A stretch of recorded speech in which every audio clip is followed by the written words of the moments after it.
后来乡亲啊，继续来到台南的六甲，有一大片的落雨山，都是寒天这个树林变色的时阵上水。要过日前落大雨，竟然让这片落雨山呈现出无同的水。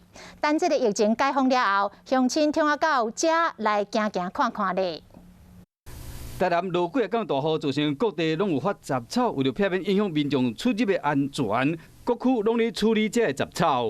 最近因为上个礼拜有梅雨季嘛，然后其实造成很多一个杂草丛生啦，市长也指示我们就区公所要去巡视，这个杂草丛生的一个地方。区长来到六甲出名落雨山了，发现讲这个寒天变色是完全无同款的风景。